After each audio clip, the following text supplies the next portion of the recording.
Hello दोस्तों, study mood में आप सभी लोगों का स्वागत है।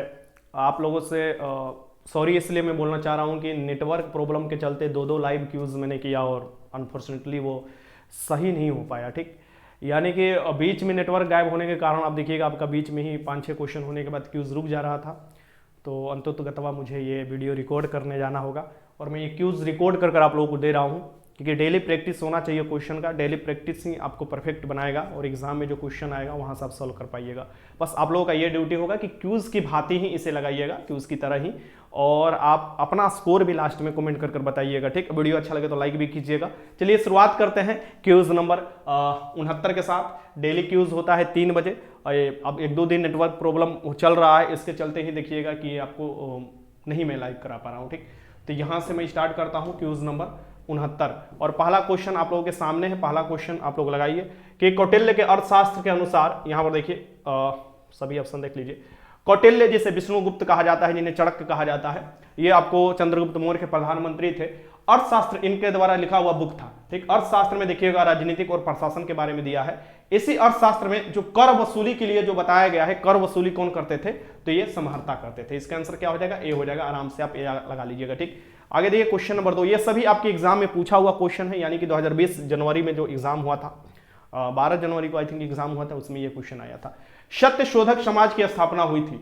सत्यशोधक समाज जो है, इसकी स्थापना आपको हुई थी ज्योतिबा फुले द्वारा। यह स्थापना किया गया था और ये जो स्थापना किया गया था 1873 में किया गया था। दूसरा के आंसर क्या हो जाएगा? यहां पर ए हो जाएगा। ठीक, क्वेश्चन नंबर 3 देख लीजिए।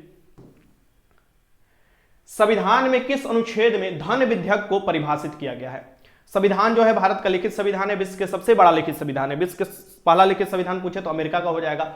और इसमें धन विधेयक के मामले में लोकसभा को अधिक शक्ति है। धन विधेयक जो कि राज्यसभा को मात्र 14 दिन की शक्ति देता है। धन विधेयक के बारे में जो है कि धन विधेयक होगा, मनी बिल होगा, ये लोकसभा अध्यक्ष बताते हैं। और ये परिभाषित जो किया गया है अनुच्छेद 110 में दिया हुआ है। धन विधेयक के बारे में आपको अनुच्छेद 110 में प्रावधान मिलता है। तो तीसरे के आंसर क्या लगा लीजिएगा? यहां पर बी लगा लीजिएगा। क्वेश्चन नंबर 4 देख लीजिए। निम्न में से कौन सा युग्म सुमिलित नहीं है? ठीक, निम्न में से कौन सा युग्म सुमिलित नहीं है, यह आपको बताना है। तो यह 1857 की क्रांति जो हुआ था, लॉर्ड कैनिंग के शासनकाल था उस समय। ये बाबू वीर कुंवर सिंह जो थे, आरा से थे। आरा के जगदीशपुर जो है क्षेत्र, वहां से थे, बिहार के आरा। लक्ष्मी जो बाई थी, ये झांसी से थी, ये बात सही है। नाना साहब जो थे, ये आपको कानपुर के तरफ से देखोगे। नाना साहब कानपुर की तरफ से, अवध से नहीं थे, तो ये वाला आपका गलत हो गया। और गलत ही मिलान पूछ रहा था कि इसमें से कौन सा गलत सुमिलित है। मौलवी अहमदुल्ला जो है, ये फैजाबाद से थे, ये बात सही है। तो इसके आंसर सी आप लगाकर आगे बढ़ जाइएगा। ठीक, क्वेश्चन नंबर 5 देख लीजिए। स्वामी दयानंद के विचार जिस पुस्तक में प्रकाशित हैं उसका नाम क्या है? स्वामी दयानंद, ठीक, और जो है ये आर्य समाज की स्थापना किए थे ना 1875 में। स्वामी दयानंद सरस्वती जो है, इनका बुक एक है सत्यार्थ प्रकाश। वेदों की ओर लौटो का नारा इन्होंने ही दिया था। इसके आंसर क्या हो जाएगा? सत्यार्थ प्रकाश, स्वामी दयानंद सरस्वती। और 5 के आंसर क्या हो जाएगा? डी हो जाएगा। इनके पुस्तक का नाम यही है। ठीक, क्वेश्चन नंबर 6 देख लीजिए। अब देखिए क्वेश्चन नंबर 6 इंटरेस्टिंग क्वेश्चन है। 6 है 2001 से 2011 के दशक में भारत में निम्नलिखित राज्यों में किसमें सर्वाधिक जनसंख्या वृद्धि दर है? सर्वाधिक वृद्धि दर के बारे में ये पूछ रहा है, इसे आप भली भांति याद रखिएगा। सर्वाधिक वृद्धि दर मतलब कि 10 साल में 2001 से लेकर 2011 के बीच में किसका सबसे तीव्र गति से आपको जनसंख्या बढ़ा था? तो ये हुआ था मेघालय का। मेघालय में मानसीराम चेरापूंजी, ये ऐसा जगह है जहां पर विश्व के सबसे अधिक बारिश भी होता है। कीपनुमा पहाड़ी यहां पर पाया जाता है, गारो खासी।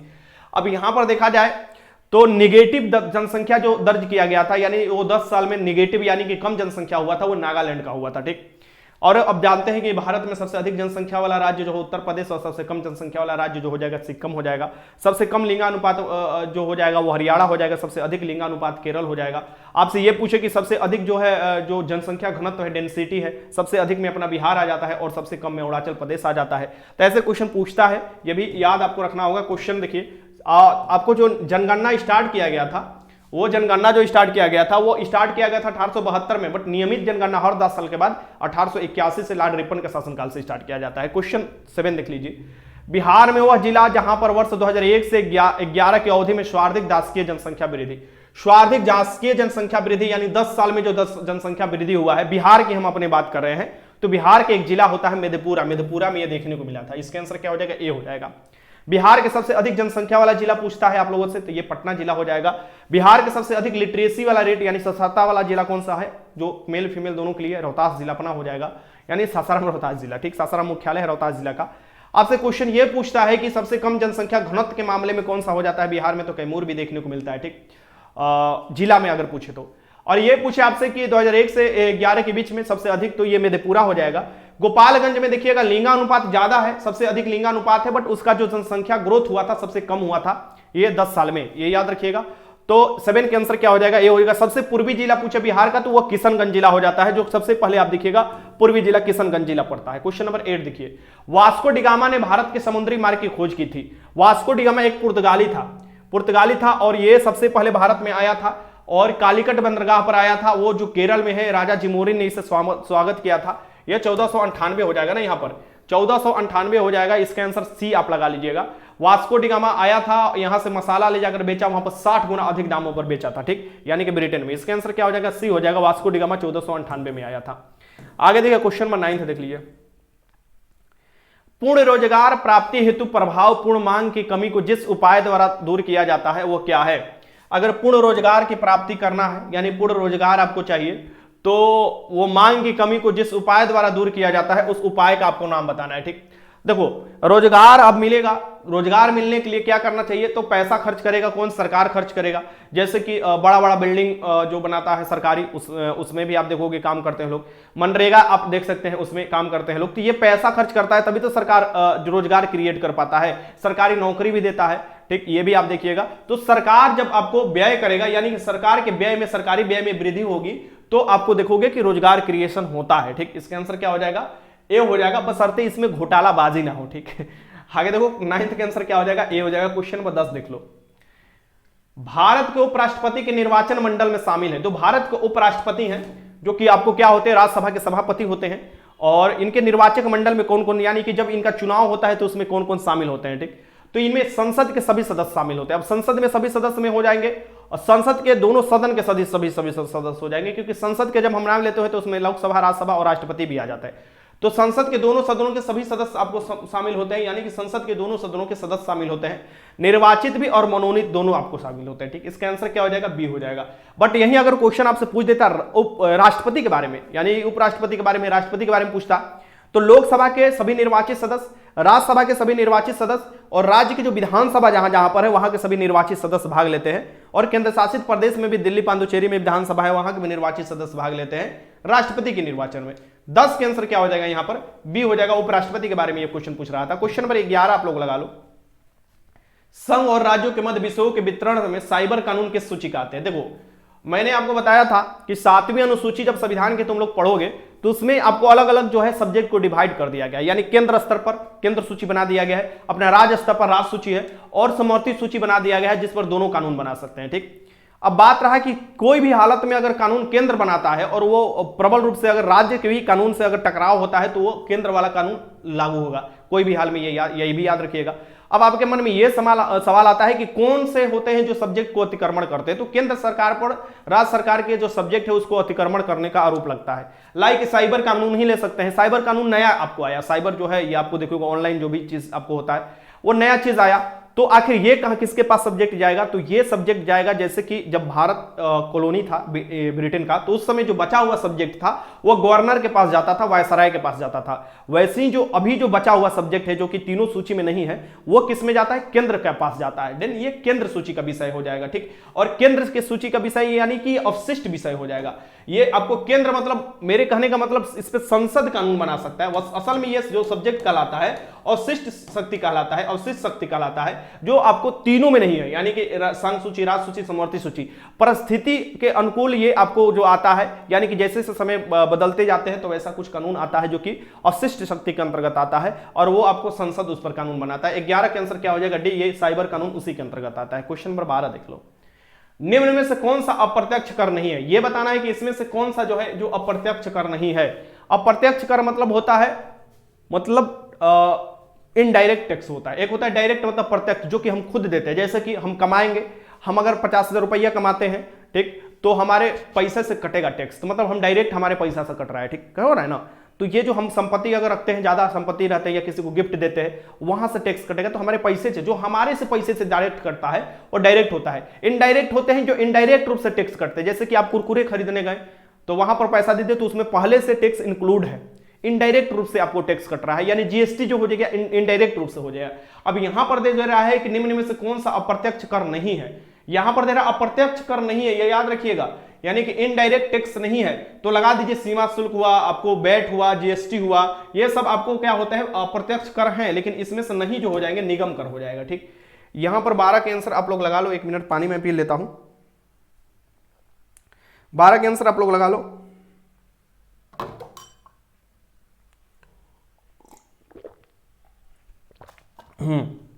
अब चलो आगे देखते हैं क्वेश्चन नंबर 13।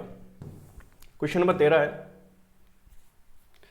बिहार में पटना उच्च न्यायालय क्या स्थापित किया गया? तो बिहार में जो पटना उच्च न्यायालय है, यानी कि बिहार के अपना उच्च न्यायालय जो है ये पटना उच्च न्यायालय है, ये आप भली भांति आप लोग जानते हैं। सबसे पहले जो उच्च न्यायालय स्थापना किया गया था आप लोग देखोगे तो पहले मद्रास, कोलकाता और आपको महाराष्ट्र की आपको स्थापना किया गया था। देन महाराष्ट्र मतलब कि पहले मुंबई, कोलकाता और मद्रास वाला किया गया था। दिन उसके बाद इलाहाबाद की स्थापना किया जाता है। ठीक, उच्च न्यायालय का। बिहार के भी देखिएगा, बिहार के भी उच्च न्यायालय पुराना उच्च न्यायालय है जो कि आपको 3 फरवरी 1916 की स्थापना किया गया था, 3 फरवरी 1916 को। 13 के आंसर क्या हो जाएगा यहाँ पर? बी हो जाएगा। ठीक, आराम से लगा लीजिएगा। आगे चलिए क्वेश्चन नंबर 14 देख लीजिए। कुतुबुद्दीन ऐबक का उत्तराधिकारी कौन था? कुतुबुद्दीन ऐबक जो है, ये कुतुबुद्दीन ऐबक वही है जो कि गुलाम वंश की स्थापना किया था। 1206 में देखिएगा गुलाम वंश की स्थापना किया जाता था, जिसे मामूलिक वंश भी कहा जाता है। कुतुबुद्दीन ऐबक जो था गोरी का गुलाम था और यहाँ के क्षेत्र जब गोरी जीत के जा रहा था, तराइन युद्ध जीतकर, और फिर देखिएगा प्रथम युद्ध जीतता है, द्वितीय युद्ध जीतता है, तो ये वाला क्षेत्र जो है कुतुबुद्दीन ऐबक को सौंप कर चल जाता है। ठीक, यहाँ पर जो जीता था भारत में। अब यहाँ पर जो है कुतुबुद्दीन ऐबक के जो उत्तराधिकारी होते हैं, यानी कुतुबुद्दीन ऐबक जो है 1210 में जो चौगान होता है पोलो, वो खेलते हुए निपट जाता है, यानी मर जाता है। ठीक, अब इसका बाद जो इसका बेटा बनता है यहाँ पर अहराम शाह, अहराम शाह जो बनता है, ठीक, इसको अपदस्थ कर फिर इल्तुतमिश बनता है। ठीक, तो इसका आंसर क्या हो जाएगा? 14 के आंसर क्या हो जाएगा? ए हो जाएगा, अहराम शाह। कुतुबुद्दीन ऐबक के बाद अहराम शाह बनता है, ये लगा लीजिएगा। क्वेश्चन नंबर 15 देख लीजिए। ठीक, क्वेश्चन नंबर 15 लगा लीजिए, लगाइए क्वेश्चन। निम्न में से किसने प्राकृतिक अधिकारों को सिद्धांत प्रतिपादित किया? देखो, प्राकृतिक अधिकार का जो सिद्धांत है अति महत्वपूर्ण क्वेश्चन, सभी क्वेश्चन पूछे हुए हैं। प्राकृतिक अधिकार के सिद्धांत जब भी आप पढ़ते हो और पॉलिटिकल थॉट जब पढ़ते हो तो उसमें एक आपको आता है जॉन लॉक का नाम। ये जॉन लॉक का ये प्राकृतिक अधिकारों के सिद्धांत के बारे में आपको दिए थे थ्योरी या प्रतिपादन किए थे। इसका आंसर क्या हो जाएगा? 15 के आंसर ए हो जाएगा, जॉन लॉक। क्वेश्चन नंबर 16 देख लो। यहां देखो क्वेश्चन आसान है, क्वेश्चन लगाओ क्वेश्चन। भारत के उत्तरी पश्चिमी भाग में शीतकालीन वर्षा मुख्य रूप से होती है। अभी कुछ दिन पहले देखोगे कि शीतकालीन वर्षा हुआ था, यानी कि जाड़ों के दिन में जो वर्षा होती है इसे शीतकालीन वर्षा कहा जाता है। उत्तरी पश्चिमी भाग में जो शीतकालीन वर्षा होती है मतलब जाड़े के दिन में हुआ था। और ये मुख्य रूप से किसके कारण होती है? सो ये जो होती है आपको उत्तरी भारत में देखिएगा तो ये होती है आपको पश्चिमी विक्षोभ के कारण, वेस्टर्न डिस्टर्बेंस के कारण ये होती है। ये याद रखिएगा। भारत में जो सबसे अधिक वर्षा होती है ये होती है दक्षिणी पश्चिमी मानसून के कारण। दक्षिणी पश्चिमी मानसून जो होता है केरल से जब आता है, इसके कारण जो वर्षा होती है ये आपको सबसे अधिक वर्षा होती है। लेकिन जब आपको देखोगे कि जब आपको रिट्रेटिंग मानसून आता है, यानी रिट्रेटिंग मानसून मतलब ये देखोगे रिट्रेटिंग जो मानसून आता है वो तमिलनाडु के तट यानी कोरोमंडल के तट पर सबसे ज्यादा बारिश होता है। उत्तर पूर्वी जो आपको मानसून आता है वो रिट्रेटिंग मानसून होता है। इसका आंसर क्या हो जाएगा? ए हो जाएगा। क्वेश्चन नंबर 17 देख लो। फूलों का संवर्धन किस विज्ञान में किया जाता है? यानी कि फूलों का संवर्धन जो किया जाता है ये किस में किया जाता है? ठीक, ये बताओ। तो फूलों का फ्लोरिकल्चर हो जाएगा, आराम से आप लगा ले सकते हो। ठीक, फूलों का जो अध्ययन, फूलों का आपको संवर्धन फ्लोरिकल्चर हो जाएगा, सी हो जाएगा इसके आंसर। क्वेश्चन नंबर 18 देख लो। निम्न में से कौन से नकारात्मक स्वतंत्रता के प्रतिपादक है? नकारात्मक स्वतंत्रता के प्रतिपादक कौन से हो जाएंगे ये आपको बताना है। ठीक, नकारात्मक जो स्वतंत्रता है इसके जो प्रतिपादक है ये आपको बताना है। ठीक, तो ये हो जाएंगे रूसो, बी हो जाएगा।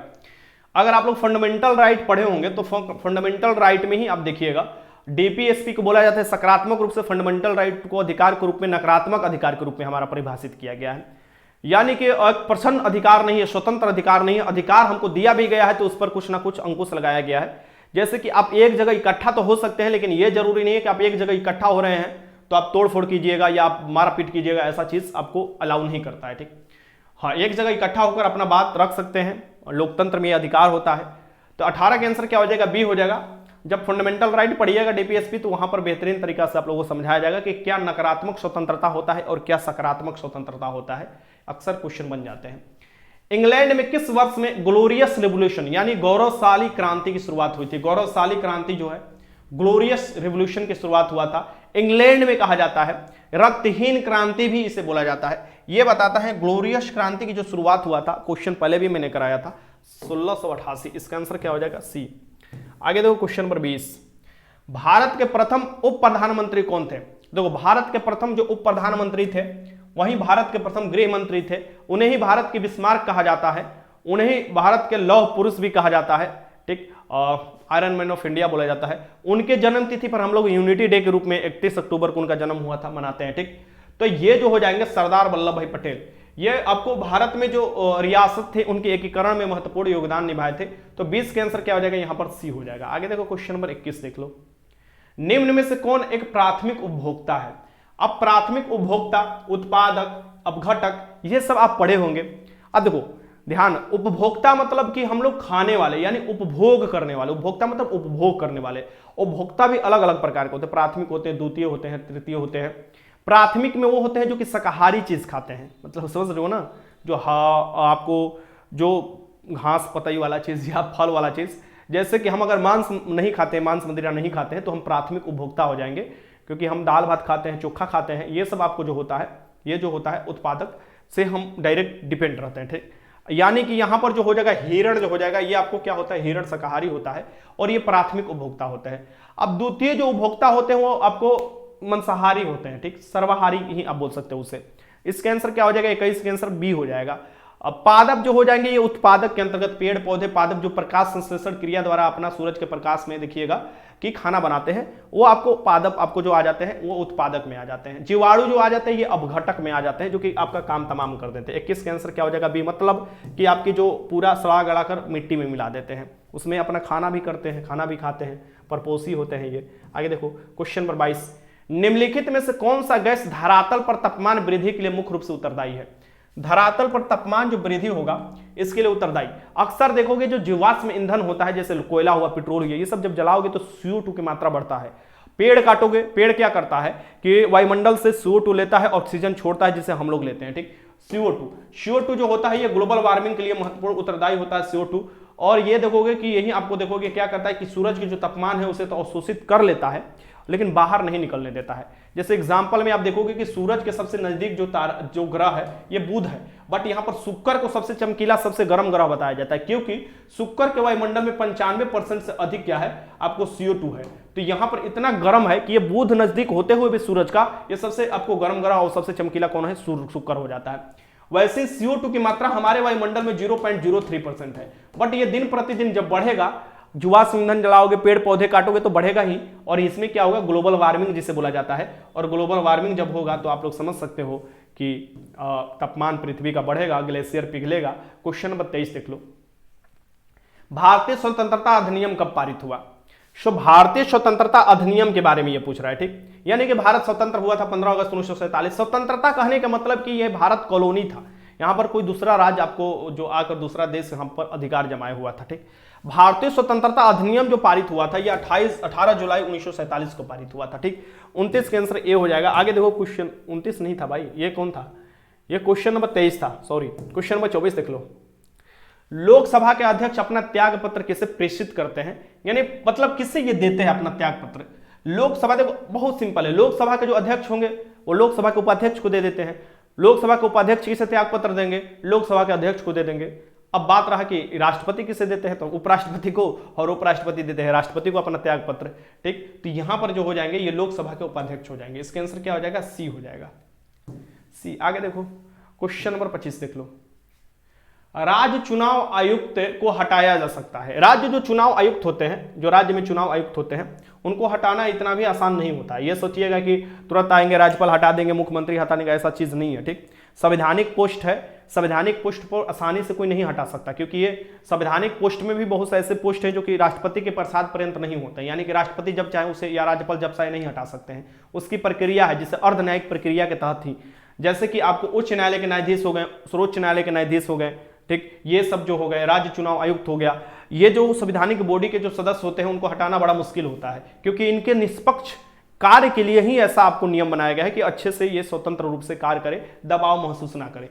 तो अगर उच्च न्यायालय के जैसे न्यायाधीश को हटाया जाता है, विशेष बहुमत चाहिए, वैसे ही आपको देखोगे कि राज्य चुनाव आयुक्त को भी हटाया जाता है। इसका आंसर क्या हो जाएगा? यहां पर डी हो जाएगा। क्वेश्चन नंबर 26 देख लो, यूरोप के किस प्रथम वैज्ञानिक ने खोज की कि पृथ्वी सूर्य का चक्कर लगाता है? यानी पृथ्वी जो होता है सूर्य का चक्कर लगाता है, ठीक। पृथ्वी सूरज का चक्कर लगाता है, यानी सेंटर में सूरज है, पृथ्वी उसको चक्कर लगा रहा है। ये सबसे पहले आप देखोगे किसने बताया था, तो ये ए वाला ऑप्शन आप लोग देख रहे हो ना, ए वाला ऑप्शन में क्या दिया है, कोपरनिकस दिया है। ठीक, ये इसका आंसर हो जाएगा 26 का आंसर हो जाएगा ए। क्वेश्चन नंबर 27 देख लो, गांधी सागर बांध निम्न में से किसका हिस्सा है? सो गांधी सागर बांध है, राणा प्रताप सागर बांध जो है, गांधी सागर बांध जो है, ये जो होता है, ये जो हिस्सा होता है, ये आपको जो खड्डा बनाई थी नदी, चंबल नदी, चंबल के डाकू, इसका आंसर क्या हो जाएगा, चंबल, ए हो जाएगा। कोसी तो बिहार की शोक नदी बोला जाता है। भारत में पूछे कि सबसे पहला जो परियोजना था नदी घाटी परियोजना, वो दामोदर नदी घाटी परियोजना था 1948। नदी घाटी परियोजना को भारत के मंदिर किसने कहा था, तो ये जवाहरलाल नेहरू कहा था, ये भी याद रखिएगा, इसका आंसर ए हो जाएगा। आगे चलते हैं, क्वेश्चन नंबर 28, भारत में सबसे बड़ी परियोजना में भाखड़ा नांगल परियोजना का नाम आता है सतलज नदी पर। क्वेश्चन नंबर 28 देखो, वर्ष 2011 के जनगणना के अनुसार भारत में लिंगानुपात है। तो वर्ष 2011 जनगणना के अनुसार लिंगानुपात में सबसे अधिक जो लिंगानुपात है, मैंने आपको बताया केरल का है, और सबसे कम जो पड़ता है 2011 जनगणना के अनुसार वो आपको हरियाणा का पड़ता है। ठीक, अब यहां पर क्वेश्चन है कि जो लिंगानुपात है, तो वास्तविकता में लिंगानुपात कितना है? लिंगानुपात मतलब कि ठीक महिलाओं की संख्या देखा जाता है, ठीक, इसमें पुरुषों के तुलना में देखा जाता है, तो मतलब कि ये तुलना किया जाता है कि इतना मतलब है महिला, तो लिंगानुपात ये गणना किया जाता है। तो लिंगानुपात में देखा जाए तो 943 भारत का एवरेज लिंगानुपात जो हो जाएगा 943 हो जाएगा। मतलब 1000 जब पुरुष होंगे ना, तो अभी महिलाओं की संख्या 943 2011 जनगणना के अनुसार मैं बता रहा हूँ। ठीक, यानी कि बाकी सब बाउंडर है, यानी कुछ जो होंगे जैसे कि इतना जो है, ये इतना ही महिला आपको उपलब्ध है।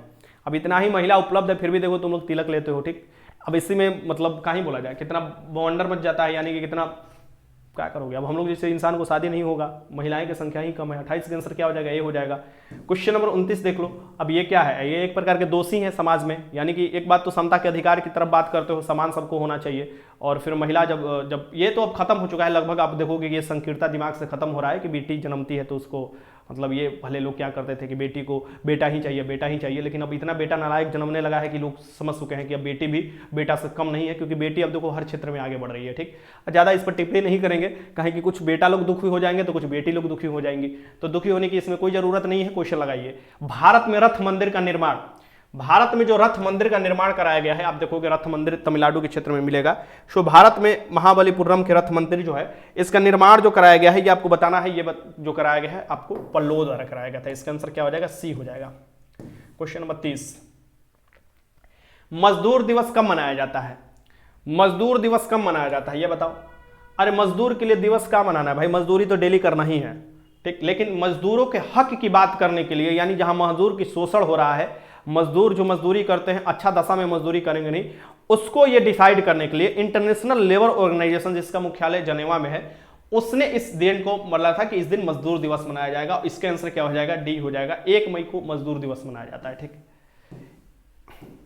क्वेश्चन नंबर 31, मंत्रिपरिषद लोकसभा के प्रति सामूहिक रूप से उत्तरदायी होगा, यह किस अनुच्छेद में मिलेगा? बहुत महत्वपूर्ण क्वेश्चन है। जो मंत्रिपरिषद होगा लोकसभा के प्रति सामूहिक रूप से उत्तरदायी होगा, यह हमारे जो संसदीय शासन प्रणाली ब्रिटेन से हम लोग लिए हैं, इसका मुख्य आपको देखिएगा विशेषता ये देखने को मिलता है। यानी कि मंत्रिपरिषद जो हो जाएगा लोकसभा के प्रति उत्तरदायी। मंत्रिपरिषद ऐसे नहीं कि मतलब का अपना काम करेगा और कुछ उसको उत्तरदायित्व नहीं तय किया जाएगा, उत्तरदायित्व का सिद्धांत है। और ये जो हो जाएगा ये अनुच्छेद 75 के 3 में दिया हुआ है कि लोकसभा के प्रति आपको देखिएगा उत्तरदायी होगा। यानी कि मंत्रिपरिषद कोई कैसे काम करते हैं तो लोकसभा में उसके बारे में बताना पड़ता है। लोकसभा लोगों का सदन होता है, तो इसी सी बातें बताना पड़ेगा। किन 2 भौतिक राशियों का मात्रक समान है? देखो मात्रक समान है ये पूछ रहा है, किन भौतिक 2 राशियों का मात्रक समान है, सेम है। तो यहां पर आप लोग लगा लोगे, बल और ऊर्जा का तो अलग होता है, मात्रक भी अलग होता है। बल ऊर्जा का न्यूटन होता है बल का, और आपको ऊर्जा का जो होता है ये जूल हो जाता है। बल त्वरण का भी अलग होता है। वेग और चाल का सेम हो जाएगा। वेग जो हो जाएगा ये वेक्टर हो जाएगा, और चाल जो हो जाएगा स्केलर क्वांटिटी हो जाएगा, बट मात्रक सेम होता है। ठीक, मीटर प्रति सेकेंड होता है दोनों का। इसका आंसर क्या हो जाएगा, सी हो जाएगा। सी हो जाएगा। 32 के आंसर सी आप लगा लीजिएगा। क्वेश्चन नंबर 33 देख लो, 1 मिनट, क्वेश्चन नंबर 33 देख लो। अब देखो, जब उपयुक्त आवृत्ति का प्रकाश किसी धातु के पृष्ठ पर पड़ता है तो इलेक्ट्रॉन के उत्सर्जन क्रिया को क्या कहते हैं? जब उपयुक्त आवृत्ति का प्रकाश किसी धातु के पृष्ठ पर पड़ता है तो इलेक्ट्रॉन उत्सर्जन की क्रिया को हम लोग क्या कहते हैं? तो इसे ही तो विद्युत जो प्रभाव कहते हैं, फोटो इलेक्ट्रिक इफेक्ट करते हैं, यानी प्रकाश विद्युत प्रभाव। जो प्रकाश है वो डुल नेचर को बताता है, एक तरंग के रूप में बताता है, एक फोटोन यानी कण के रूप में बताता है। कण के रूप में फोटोन सिद्धांत जो दिया गया था। अब कणीय सिद्धांत में न्यूटन का भी नाम आता है, फिर आगे जाकर जो फोटोन के नाम दिया जाता है वो आइंस्टीन के महत्वपूर्ण रूप से आता है। और यहां पर आप देखिएगा कि जो इसमें प्रकाश विद्युत प्रभाव है, इसके लिए देखिएगा कि नोबेल पुरस्कार भी 1921 में आपको मिलता है। किसको? तो आइंस्टीन बाबा को। ठीक, तो ये आइंस्टीन बाबा ने दिया था प्रकाश विद्युत प्रभाव। ठीक, यानी कि जब छोटे छोटे जो फोटोन होते हैं धातु के पृष्ठ पर पड़ते हैं, ऐसे भी आप देखिएगा कि जो आपके बनाए जाते हैं सोलर प्लेट, उसमें यही प्रक्रिया होता है, उसमें सिलिकॉन का भी यूज किया जाता है और ये प्रकाश आपको देखिएगा विद्युत ऊर्जा में परिवर्तन हो जाता है। 33 का आंसर क्या हो जाएगा? बी हो जाएगा। क्वेश्चन नंबर 34 देख लीजिए। यदि किसी गतिशील वस्तु का द्रव्यमान आधा कर दिया जाए, यानी कि जो मास है, गतिशील वस्तु का जो मास है, इसे हाफ कर दिया जाए। ठीक, आधा कर दिया जाए, आधा कर दिया जाए। ठीक, यानी यहां से ये आधा हो गया और आगे क्या दे रहा है? चाल दुगनी कर दिया जाए, यानी वेलोसिटी की बात कर रहा है। चाल को क्या कर दिया जाए? 2b कर दिया जाए, 2b कर दिया जाए। ठीक, यानी कि 2b कर दिया गया। अब क्या पूछ रहा है? तो उसकी गतिज ऊर्जा, गतिज ऊर्जा के फॉर्मूला आसान होता है, हाफ mv² होता है, हाफ mv²। ठीक, तो m का जो मान है यहाँ पर m/2 हो जाएगा, क्योंकि इसको हाफ कर दिया है। v जो है ये डबल कर दिया है, 2 का यहाँ पर स्क्वायर हो जाएगा। ठीक, ये 4 में आपको 2 हो जाएगा, मतलब दोगुना होगा। ठीक, दोगुना हो जाएगा, यहाँ पर दोगुनी हो जाएगी। ठीक, गतिज ऊर्जा क्या हो जाएगा? 2, क्योंकि मास भी तो आधा कर रहा है ना, तो ये 2 से क्या होगा? स्क्वायर 4 होगा, तो 2 से 2 बार में कट जाएगा। ये यहाँ पर आंसर हो जाएगा। ये आगे देखो क्वेश्चन नंबर 35। अगर मास आधा नहीं करता तो 4 गुना होता, खाली वेलोसिटी दुगना कर देता है और पूछ देता है गतिज ऊर्जा। तो क्वेश्चन नंबर 35, निम्नलिखित में से किस अम्ल को एकत्रित होने में मांसपेशी में थकान महसूस होता है? तुम लोग भी दौड़ते होगे फील्ड में, अगर मांसपेशी में दौड़ते दौड़ते क्या होता है कि ये एक जगह आपको इकट्ठा होने लगता है। ठीक, अब पैर में देखोगे कि सीन पेन आने लगता है। सीन पेन का तो दूसरा मामला है, वो तो देखोगे कि सीन पेन को बहुत से तरीका है खत्म किया जा सकता है, बट ये डेली दौड़ोगे तो डेली आपको देखने को मिलता है। ज्यादा दौड़ोगे तो ये लैक्टिक अम्ल आपको क्या होते हैं कि आपको स्रावित होते हैं और वो थकान के लिए जाने जाते हैं। इसका आंसर क्या हो जाएगा? 35 का आंसर बी हो जाएगा। ठीक, क्वेश्चन नंबर 36, वर्गीकरण की द्विनाम पद्धति का अवधारणा किसने दिया था? सबसे पहले याद रखना है, वर्गीकी के पिता किसे कहा जाता है? कैरोलस लिनियस को। और वही 2 भाग में डिवाइड किया था, पादप जगत, जंतु जगत में। द्विनाम पद्धति का जो अवधारणा दिया गया था, यानी कि जो वंश के नाम पर होगा, कुल के नाम पर। ठीक, और ये जो वर्गीकरण की द्विनाम पद्धति जो दिया गया था, ये कैरोलस लिनियस द्वारा दिया गया था, कैरोलस लिनियस द्वारा दिया गया था। उसमें आपको वैज्ञानिक का भी नाम आपको जुड़ जाता है, तो जैसे होमोसेपियंस। ठीक, होमोसेपियंस जो आपको देखिएगा कि ये मानव का वैज्ञानिक का नाम है। पाओ क्रिकेटस जो है आपको मोर का नाम है। पैंथेरा टिग्रिस जो आपको नाम है, ये आपको नाम है आपको बाघ का। आगे देखो क्वेश्चन नंबर 37 देख लो।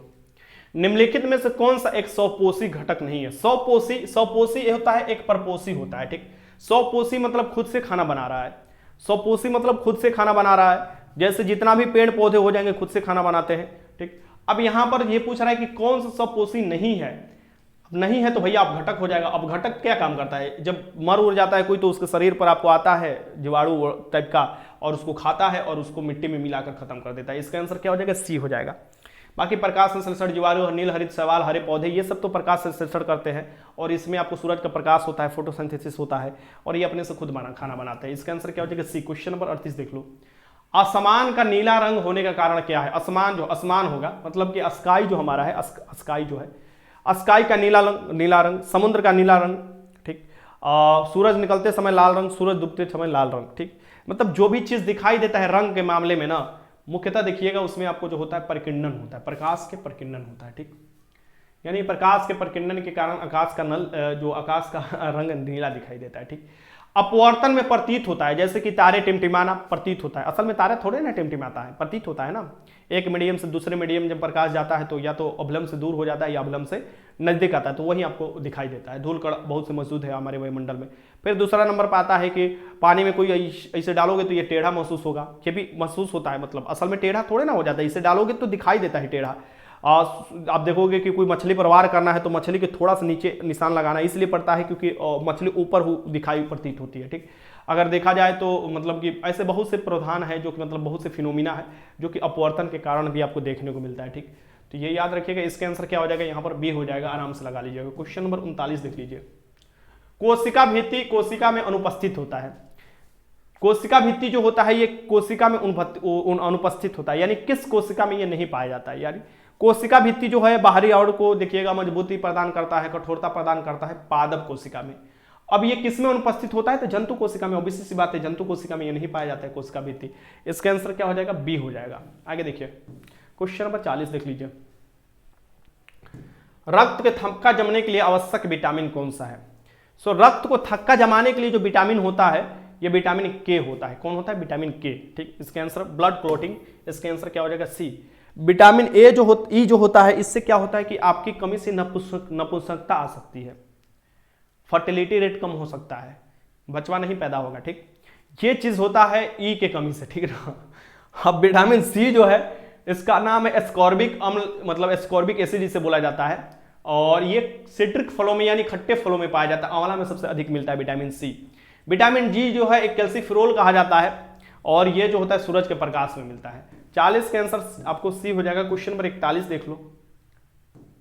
निम्नलिखित में से कौन सा विद्युत का कुचालक है। विद्युत का कुचालक इसमें से कौन सा है। देखो ये सभी क्वेश्चन आपके एग्जाम में पूछे हुए हैं, तो मैं करा रहा हूं, अपने मन से नहीं लाया हूं। क्वेश्चन आपको प्रीवियस उठाकर लाता हूं, मैं दिखाता हूं। रिसेंट समय के एग्जाम जो CSBC लिया है उसका क्वेश्चन है, 12 जनवरी को लिया था 20 में। निम्नलिखित में से कौन सा विद्युत का कुचालक है। विद्युत का कुचालक मतलब कि जिससे स्वतंत्र रूप से इलेक्ट्रॉन नहीं पास होते हैं। ठीक, तो विद्युत का कुचालक इसमें से कौन सा हो जाएगा। एल्युमिनियम में तो होते, तांबा में भी होते, चांदी तो सबसे अच्छा आपको सुचालक माना जाता है। चांदी सबसे अच्छा सुचालक माना जाता है, उसके बाद तांबा का स्थान आता है। प्लास्टिक जो होता है ये कुचालक होता है, ये याद रखिएगा। प्लास्टिक हुआ, रबर हुआ, लकड़ी हुआ, ये सब। 41 के आंसर क्या हो जाएगा, सी हो जाएगा। आगे देखो क्वेश्चन नंबर 42 देख लो। केंद्रीय प्रवृत्ति का सर्वाधिक लोकप्रिय एवं सर्वाधिक प्रयुक्त माप क्या है। केंद्रीय प्रवृत्ति का पूछ रहा है। ठीक, और सर्वाधिक लोकप्रिय और सर्वाधिक प्रयुक्त जो माप इस्तेमाल किया जाता है हम लोग, वो माध्य के रूप में इस्तेमाल करते हैं। तो इसका आंसर क्या हो जाएगा, माध्य हो जाएगा। इसका आंसर क्या हो जाएगा, ये हो जाएगा। आगे देखो क्वेश्चन नंबर 43 देख लो। भारी जल का अणु भार कितना होता है। तो भारी जल होता है D2O होता है। ठीक, और ये जो जल होता है H2O होता है, जो सामान्य जल होता है H2O होता है। ठीक, तो D2O जो होता है ड्यूटेरियम के ऑक्साइड जो होता है, ड्यूटेरियम जो होता है ये हाइड्रोजन के समस्थानिक होता है। हाइड्रोजन के 3 समस्थानिक, उसमें ड्यूटेरियम भी है। अब इसका जो भार हो जाता है ये 20 हो जाता है, अणु भार जो हो जाता है ये 20 हो जाता है। ठीक, यहां पर क्या हो जाएगा, ए हो जाएगा। क्वेश्चन नंबर 44 देख लो। क्योंकि ऑक्सीजन जो होता है उसका जो जैसे कि D2O में क्या होगा, ऑक्सीजन का यहां पर क्या हो जाएगा, ऑक्सीजन का 16 हो जाएगा, और यहाँ पर देखो यहाँ ऑक्सीजन का क्या हो जाएगा, 16 हो जाएगा, और यहाँ ड्यूटेरियम में 2 होता है इसका, तो 2 दूनी के 4 हो जाएगा, तो यहाँ पर 4 जोड़ दो तो यहाँ पर आ जाएगा। अब यहाँ पर क्या होता है, तो ऑक्सीजन यहाँ पर देख सकते हो, यहाँ पर जो दिया हुआ है ऐसे भी आप निकाल सकते हो कि इसका भी H2O का भी आप निकाल सकते हो, और D2O का तो आप जानते ही हो। तो इसका आंसर क्या हो जाएगा आपका, मैंने बताया। आगे देखो क्वेश्चन देखो 44 है। कोशिकीय सिद्धांत की अवधारणा प्रस्तुत किया गया था। कोशिकीय सिद्धांत की अवधारणा 2 वैज्ञानिक द्वारा प्रस्तुत किया गया था 1839 और 1840 में। कोशिकीय सिद्धांत का मुख्य रूप से यही बताता है कि कोशिका जो होता है ये आपको सबसे छोटी इकाई है जो कि संरचनात्मक और क्रियात्मक इकाई है। ठीक, तो ये जो दिया गया था स्लाइडेन एंड स्वान ने दिया था, स्लाइडेन एंड स्वान ने दिया था। इसका आंसर क्या हो जाएगा, सी हो जाएगा। आगे देखो क्वेश्चन नंबर 45। प्राकृतिक बहुलक का उदाहरण है।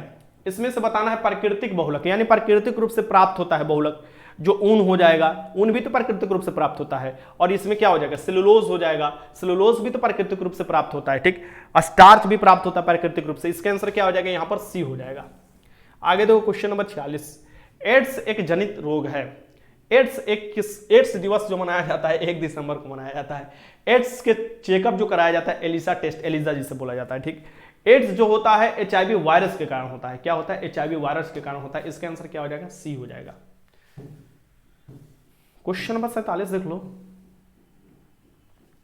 यदि किसी वस्तु का वेग दुगना कर दिया जाए तो उसकी गतिज ऊर्जा क्या होगी। यानी हम बात कर रहे हैं किसी वस्तु का वेग दुगना कर दिया जाए, v क्या कर दिया जाए, 2 कर दिया जाए, यानी कि 2v हो गया, वेलोसिटी दुगना कर दिया जाए तो उसका गतिज ऊर्जा क्या होगा। आ गया क्वेश्चन, तो ½ ma² हो जाएगा। मास जो है कांस्टेंट यहाँ पर दिया हुआ है, v यहाँ पर स्क्वायर कर दोगे, दुगना किया गया है, हाफ यहाँ से यहाँ पर दो, वो कांस्टेंट होगा, तो यहाँ पर 4 गुना हो जाता है। ये क्या हो जाता है, 4 गुना हो जाएगा। ठीक, बी हो जाएगा, मतलब पहले से जो लास्ट वाला आएगा उससे कंपेयर किया ना होता है, तो 44 का आंसर बी हो जाएगा। आगे देखो कुछ, अरे यार ये कौन सा क्वेश्चन है, 47 है, 47 का आंसर बी हो जाएगा। क्वेश्चन नंबर 48 देख लो। निम्नलिखित में से कौन सा अकोशिकीय जीव है, अकोशिकीय जीव इसमें से कौन सा हो जाएगा, ये बताना है। अकोशिकीय जीव कौन सा, बहुत महत्वपूर्ण क्वेश्चन है ये। जीवित और मृत दोनों विकास कर सकता है, ठीक। तो ये जो होता है ये आपको विषाणु होता है, वायरस, वायरोलॉजी में इसका अध्ययन किया जाता है, विषाणु। 48 का आंसर क्या हो जाएगा, बी हो जाएगा। क्वेश्चन नंबर 49 देख लो, मोमबत्ती का जलना निम्नलिखित में से परिवर्तन है। अब देखो एक बात समझ लो, मोमबत्ती का जलना, अब क्वेश्चन कैसे आप लोग आगे, ठीक, ये बात ध्यान में रखना।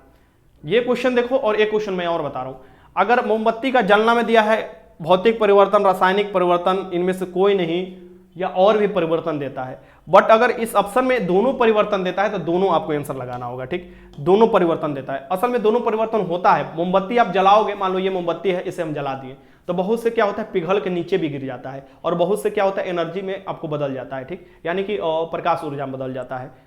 तो कुछ नीचे भी गिरता है, उसको भी दोबारा हम लोग यूज कर सकते हैं, और कुछ जो पिघल कर जल जाता है उसको तो फिर प्राप्त किया नहीं जा सकता। भौतिक परिवर्तन वो होते हैं कि हम दूसरा बार प्राप्त कर सकते हैं, उसका 2 बार यूज कर सकते हैं, यानी यूज उसका किया जा सकता है दोबारा, और या वो अवस्था में दोबारा प्राप्त किया जा सकता है, ठीक। बट रासायनिक परिवर्तन एक बार चेंज हो जाता है तो फिर वो अवस्था में नहीं आता है। तो इसका आंसर क्या हो जाएगा, जैसे कि दही जमना, दूध से दही जम जाएगा तो वो नहीं होगा, लेकिन वो रासायनिक परिवर्तन हो जाता है, फिर तो दूध नहीं बनेगा दही से। लेकिन आप ऐसे कह सकते हो कि बर्फ से पानी बनना, पानी से बर्फ बनना, ये सब भौतिक परिवर्तन है, क्योंकि ये एक दूसरे में बदला जा सकते हैं। और आज का लास्ट क्वेश्चन आपके सामने है कि किस विटामिन का रासायनिक नाम साइनोकोबालिन है।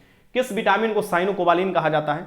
साइनोकोबालिन जो है ये नाम से ही पता चल रहा है, इसमें कोबाल्ट पाया जाता है, कोबालिन मींस कोबाल्ट होता है, और विटामिन B12 को साइनोकोबालिन कहा जाता है। इसका आंसर क्या हो जाएगा, डी हो जाएगा। विटामिन B1 की कमी से आपको क्या होता है, आपको जिससे आपको बेरी रोग हो सकता है, ठीक। बाकी तो आप लोग जानते हैं विटामिन ए की कमी से रतौंधी हो सकता है, रेटिनोल उसका नाम है, गाजर में सबसे अधिक मिलता है। तो इसका आंसर क्या हो जाएगा, डी हो जाएगा। विटामिन B12 हो जाएगा इसका आंसर। बताओ 50 क्वेश्चन मैंने, आपने कितने क्वेश्चन सही किया। और प्लीज़ इस वीडियो को मैंने रिकॉर्ड किया, आपको क्यूज होना चाहिए डेली मतलब समझो एक जगह इकट्ठा क्यूज सब कराते हैं, लाइव कराते हैं, तो बहुत अच्छा लगता है कि आप लोगों के साथ शेयर करते हैं अपना एक्सपीरियंस, और पता भी नहीं चलता और क्यूज हो जाता है। बट रिकॉर्डेड वीडियो जब इतना लंबा बनता है ना, तो पैर भी दुखने लगते हैं, और भी क्लास होता है, तो आप समझ सकते हो। बस आपको मैं ये बात बता देता हूँ, मेरा उसमें कोई हाथ नहीं है। नेटवर्क जो है वार्निंग दे रखा है पहले से ही 3 दिन से कि इस दिन से आपको नेटवर्क सही किया जाएगा, मतलब कुछ प्रॉब्लम चल रहा है, तो और उसी के चलते ये दिखाई दे रहा है, ठीक। तो आप लोग अपना ध्यान रखिएगा, और डेली क्यूज जो होता है 3 बजे कोशिश होगा उसी टाइम में आपको होने के लिए, और होगा भी, तो आप लोग का सूचना भी दे दिया जाएगा टेलीग्राम पर। वीडियो अच्छा लगा तो लाइक कीजिएगा। वीडियो देखने का बहुत बहुत धन्यवाद।